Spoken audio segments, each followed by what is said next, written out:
Hi friends, now we will see another poem which will be of interest to kids. I'll say the poem, you please read it after me. Then I will explain the poem and then I will explain a little bit of grammar and then we'll wind up by repeating the verse. So let me read. Satyanusarini Lakshmihi Satyanusarini Lakshmihi Kirtistyaganusarini Kirtistyaganusarini Abhyasasarini Vidya Abhyasasarini Vidya Buddhih Karmanusarini. Buddhih Karmanusarini. So here the poet is talking about four things. He is talking about Satyanusarini Lakshmihi. First of all, he is talking about Lakshmi. We know that what is Lakshmi? Lakshmi is the goddess of wealth. She is also supposed to be the wife of, or rather the consort or wife of Lord Vishnu. Vishnu is one of the top gods in our say Indian system, in our Hindu system, in Hindu mythology, let us say. So Lakshmi is associated with Vishnu. Vishnu is also known as Satya Narayana. Satya, he is always Satya, Satya Swarupa. He is always, he is of that nature. Then Satyanusarini Lakshmi, he means wealth is something which is associated with Satyam. So the poet is talking about, initially he is talking about wealth. Then Kirtihi, Tyaganusarini, he says he is talking about Kirti. Kirti means fame. Then he is talking about Vidya. Vidya is knowledge. And then in the end he talks about Buddhi. Buddhi means our understanding, our attitude, how we go about, how we react to things and then how we perform our actions. He is referring to it as Buddhi. So he is talking about four things. One is about wealth, one is about fame, one is about Vidya and another is about Buddhi. So what is he saying about Lakshmi, that is wealth? He says, Satyanusarini Lakshmi. Satya Anusarini. Anusarini means that which follows. Lakshmi or wealth follows truthfulness. What does it mean? It is only when a person is truthful. Lakshmi is also associated with that. Lakshmi means wealth also is associated with that. So we are talking about two types of wealth. Wealth gotten through rightful means, wealth gotten through unlawful means, ill-gotten means. So we can see there are so many people who may be villainous characters, who may be having a lot of money. So but then here what we are talking about is wealth along with some happiness. So wealth can be attained in both in good means and also in bad means. A person who attains wealth in bad means, he is always having the danger. He is always sitting in danger. Even a mafia chief, he doesn't know when he can be shot down by his own colleague. So every minute they are in the danger of getting caught by police or getting caught by his rival group or getting caught by his own follower. So they are always on tenterhooks, as we say. So that is what is wealth in the case of bad people. Whereas wealth through right means, wealth through honest means, wealth through proper means, that is what gives us happiness. Because after all, anything we have should give us happiness. Suppose you have a lot of wealth, that is not giving you happiness at all. It is giving you misery. And then there are some court cases pending. Somebody else is trying to claim your property. So that is something which is giving you misery. So that is what we say, sukham, swam we say, whatever is swam, that whatever is one's own, it should give you happiness. If it is not giving you happiness, it is of no use. So this wealth which is acquired through rightful means is something which is called Satyanusarini. That which follows the rightful path, Lakshmi which follows the rightful path, it is something which gives you happiness. So that is why I said Goddess Lakshmi is associated with Vishnu, who is the symbol of Satya. Satya means, there are two meanings in Satya, for Satya. Satya also means eternally existing thing, that is Satya which is always there, which cannot be negated at any time, that is one meaning. Satya in ordinary terms, it also means truthfulness, righteousness, right action, dharma, so all these things. So that is what is, say, Lakshmi. Then Kirti, the second point the poet is talking about is fame. Kirti can be of two types. A person can be famous, he can also be notorious. There are two opposites. One person is famous by doing good deeds. Another person is notorious by doing bad deeds. So which one is fame, real fame? Real fame is that which is praised by people, and the fame which lives after a person is no more also. So that is what is fame, real fame. So here, great people, by doing great deeds, they attain fame. And we know that life itself is short, but then fame is long. Life is short, though human life is short, the fame is long. For example, very great people have lived for very few, not very long years. For example, Shankaracharya, his total lifespan was only about 32 years. But his fame is, it is there forever. It is there forever, his contribution to establish a very big philosophical doctrine. So same is the case with a person like Vivekananda. He lived only for about 38 years. But then his fame is there all over the world. So like that, fame is something which is acquired by doing some good deeds. Then that is why we say Kirti Shesha. We use the word Kirti Shesha.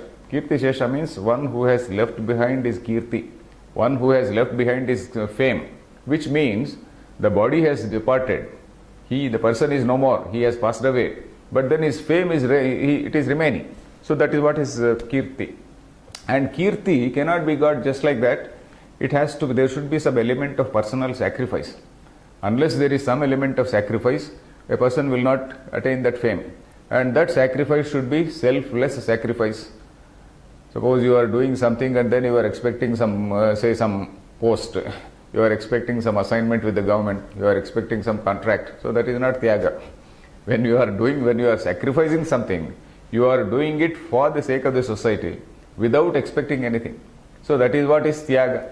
So this Tyaga involves, spending your time, giving your time. It can be in several ways. It can be by giving your time. Time means your mind, your brain. You are giving your brain for that particular time. Suppose you are going to, after your 5-day week or so, suppose you are associated with some good activity.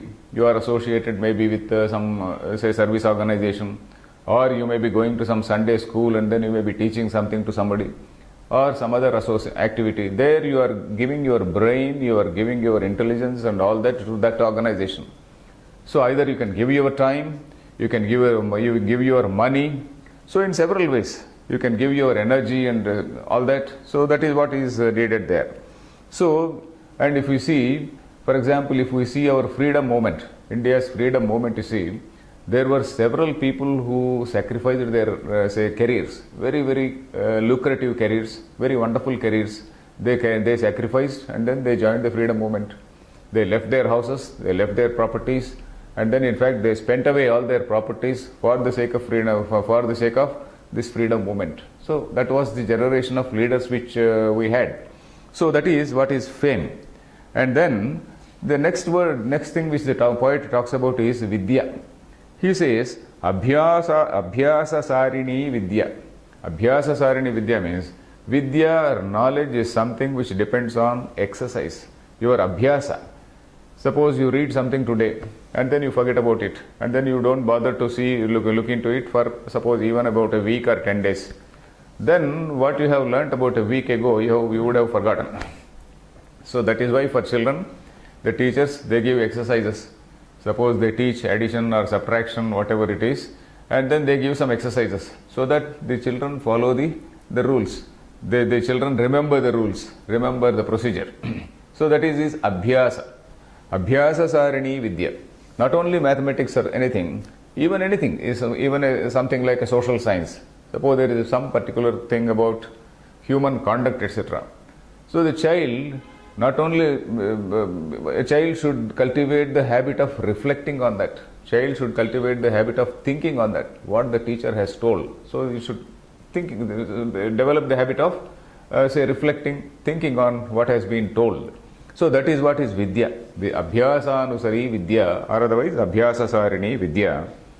Then Buddhi Karmanusarini. This is another important thing. This is a line which is quoted quite often. Buddhi Karmanusarini. Suppose, first of all, what this means is, Buddhi Karmanusarini means, Buddhi means your understanding, your attitude, how you are going to react in a particular situation. That depends on your past actions. All your past actions, you see, all human activity, if you see, any good or bad act we do, that leaves some impression in us. It leaves some impression on our mind. So right from our childhood, we have done so many activities. We were associated with some good people, maybe unfortunately associated with some bad people also.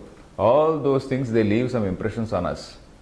And then our future behavior is dependent, or rather the future behavior is influenced by all these impressions. So that is what it means. Buddhihi karmanusarini. These karmas, all the karmas, they have put some indelible impressions on the mind. And all these indelible impressions are called samskara. There is a technical word in Sanskrit, it is called samskara. So these samskaras, they influence the future behavior of a person. So that is what it is. For example, suppose you take any example.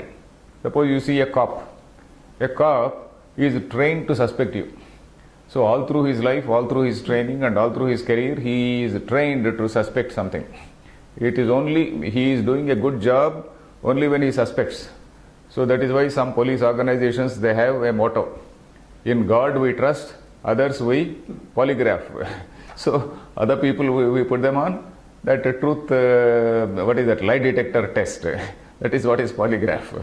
So then contrast with, for example, another person called a sage or a monk as we call him. So suppose a monk is there. All his education, all his learning is to see some divine thing in everything. Even in an animal, even if he sees a small ant, he doesn't want to kill an ant. He sees the divine presence in that. So a monk's behavior is totally different from the behavior of somebody like a cop or a soldier or somebody else. So whatever actions or whatever knowledge you have acquired over a period of time and whatever impressions are there because of those reactions and interactions, so that is going to influence your further behavior. So that is what is buddhi karmanusarini. This is one wonderful line which is quoted quite often. So let us see the grammar here. So here grammar is not much here. Lakshmihi. We should not say Lakshmi. In ordinary, in our Telugu or Hindi, you can say Lakshmi. But then in Sanskrit, that Visarga also has to be there. The goddess of Lakshmi, Lakshmihi. Shrihi. Even the word Shri, it should not be left without that Visarga. That Visarga has to be there. Shrihi. So Lakshmihi, that is the personification of wealth. She is the goddess of wealth. Then Satya Anusarini, that is something which Anusarati. Anusaranam means following. Sarati means moves. Anusarati means moves behind, walks behind, follows. Satyam, that which is truthfulness. Then Kirtihi. Kirti is fame. How people talk about you. That is what is fame. So that is what it depends on what? Tyaga Anusarini. It follows your sense of sacrifice, follows your sense of renunciation. Renunciation, of course, is a higher level. So sacrifice, you can take an ordinary meaning like sacrificing your time, sacrificing your money, sacrificing your energy, sacrificing your personal comforts. Great leaders, they sacrifice their personal comforts and then see that all the followers, they are also happy. Not only is he happy, but the followers are also should be happy. So that is what is fame. That is what gives him a good name. Then fame. Then vidya. Vidya is abhyasa sarini, that which follows or which goes behind practice. Unless you practice, the vidya learning does not get consolidated. It fritters away. It doesn't get consolidated. It doesn't sink into the mind. Then buddhihi. Buddhi is not merely intellect. Here I have written intellect. Not merely intellect. It means our understanding of a situation, our attitude to a situation, our further behavior depending on our understanding. All that is buddhi, not merely our intellect. So that is karmanusarini. It follows the previous actions. So that is what we have seen. Karma anusarini. Anusarini is feminine. Anusari is masculine. Anusarini is feminine. Here all the words are in feminine. For example, Lakshmi is feminine. Kirtihi is feminine. Then Vidya is feminine. Buddhi is also feminine. All the four Shaktis, all the four energies which have been talked about are in feminine, say, gender. So let us read the shloka again. Satyanusarini Lakshmihi सत्यानुसारिणी Lakshmi Kirtistyaganusarini. कीर्तिस्त्यागानुसारिणी. Here in the second line, I have written Kirtihi Tyaganusarini. I have broken that thing in order to make it simple. Otherwise, Kirtihi Tyaganusarini becomes Kirtis Tyaganusarini. That Visarga becomes sa sound. Kirtis Tyaganusarini. If you split it, if you split that Sandhi or combination, it becomes Kirtihi Tyaganusarini. For your say just understanding, clear understanding, it is split here. Abhyasasarini Vidya अभ्याससारिणी Vidya Buddhih Karmanusarini. बुद्धिः कर्मानुसारिणी. Fine. Okay.